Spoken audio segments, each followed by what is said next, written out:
One of the key questions from the January 6th insurrection: who did this and why? Understanding that also means getting to know a number of paramilitary groups. One of them was recently the focus of a study coming out of West Point. The Oath Keepers have been around since 2009. It describes itself online as a, quote, nonpartisan association of current and formerly serving military, police, and first responders, unquote. And the group claims to have 30,000 members. The Oath Keepers were seen at the insurrection walking in line through the mob. Investigators accuse the group of playing a key role in conspiring to incite violence. A new article from West Point's Combating Terrorism Center dives into how the Oath Keepers originated and how they're evolving.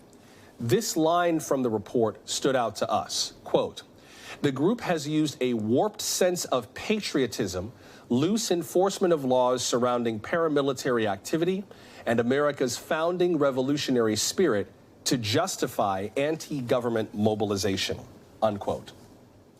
Joining us now are the authors of this report. John Lewis is a research fellow with the George Washington University's program on extremism, and Matt Kreiner is with the Middlebury Institute of International Studies. He's a senior research scholar at the Center on Terrorism, Extremism, and Counterterrorism.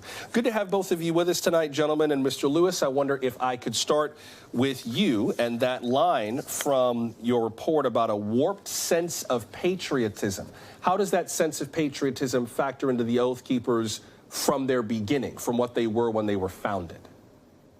Yeah, absolutely. Thank you for the invitation to be here, obviously, on this very important topic. I think the one thing that really stands out about the Oath Keepers is their ability to wrap themselves in that kind of warped version of the American flag, right? You see them recruiting law enforcement, former members of the military, and appealing to that idea of a continuation of the oath. And when you look at their activities in the past 10, 11, 12 years, what you see is this real permissiveness, especially at the state and local level, as it relates to the armed militia activity that has made the group famous in this time period and eventually led them to the U.S. Capitol on January 6th. Matt Kreiner, you write about a shift in the Oath Keepers about 5 years ago in late 2016. Here's what you write in your report. Quote, "In late 2016, there was a noticeable shift in the Oath Keepers' worldview reflected in both its online and offline activity. With the defeat of Hillary Clinton in the general election, Rhodes, that's Stewart Rhodes, who founded the group, and the Oath Keepers found a new enemy in the burgeoning anti-Trump movement, manifesting in social justice protests across the country," unquote.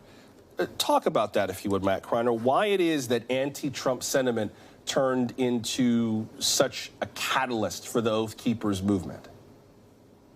Absolutely. The Oath Keepers, as John pointed out just now, they've wrapped themselves in a belief that they are the ultimate patriotic actors. And the presence of an ultranationalist in running for office in Trump, and then a very strong opposition to that from anti-Trump activists that had hit the ground in 2016, really galvanized the Oath Keepers to start looking towards conspiratorial beliefs much more heavily.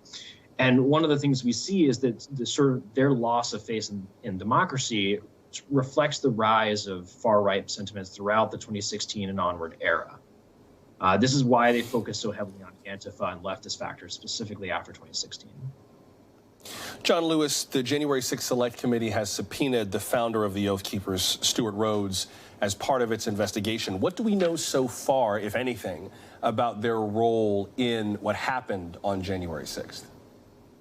Absolutely. So as the Department of Justice alleges, the Oath Keepers played a central role in this kind of broad overarching conspiracy to breach the U.S. Capitol and prevent the certification of the election. Research by the Program on Extremism, which currently tracks all 711 cases as of today, highlights at least 24 Oath Keepers who are part of this overarching conspiracy. And while Stewart Rhodes is not named directly in these indictments, he is identified as person one. And throughout these indictments, you can really see, as the government alleges, this kind of leadership role that he takes on the ground on that day, having phone calls with members who are later seen in these videos here, moving up in a stack formation up into the U.S. Capitol.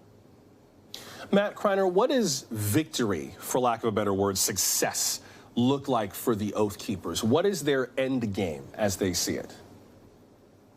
I think that's a really hard question to answer about the Oath Keepers, predominantly because so much of the organization is wrapped up in what Stewart Rhodes sees about his own control over power of the group and the prestige that brings him. If you look at the rank and file and the broader rhetoric that's expressed by the group, what we often see is this, again, perverted notion of patriotism. And I think if you really dive into the deeper elements of what that sort of portends in their understanding of democracy, it's this diminishment of what democracy can do for the vast majority of Americans. It is not an equality for all notion. It is much more limited, is singularly focused within a more conspiratorial understanding of right-wing politics that is more single-party state-oriented rather than necessarily everybody has a voice at the table. So then, John Lewis, does that mean that they just kind of want to watch, hate to borrow a line from the movie The Dark Knight, but then you remember what Alfred said, some men just want to watch the world burn.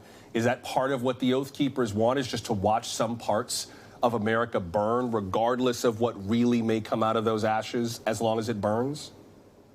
I think certainly in some cases, yes. And I think what's important to remember, not just about the Oath Keepers, but about this broader patriot movement, is it really is a big tent movement, and one that brings in all forms of anti-government extremists, white supremacists, Christian identity adherents.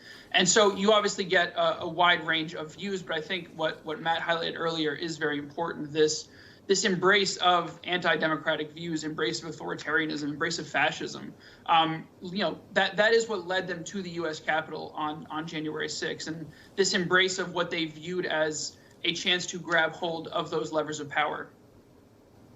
And finally, Matt Kreiner, before we have to let you two go, what can we expect from these groups in the future? Do they believe that they will win, that this, movement that they're on is going to succeed, or do they see themselves more as kind of going down fighting and taking as many people with them as they can? Before we go. Yeah, the Oath Keepers see themselves as the guardians of the Republic. They took the actions they did on January 6th because they truly believe that what they're doing is saving what they perceive to be American democracy.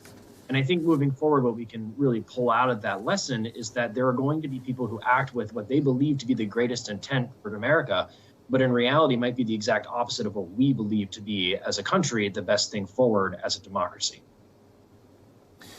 Matthew Kreiner and Jonathan Lewis, we appreciate you making time for us. Appreciate the report. It's a fascinating look, and we thank you for talking through it with us. Thank you very much. Thanks for watching our YouTube channel. Follow today's top stories and breaking news by downloading the NBC News app.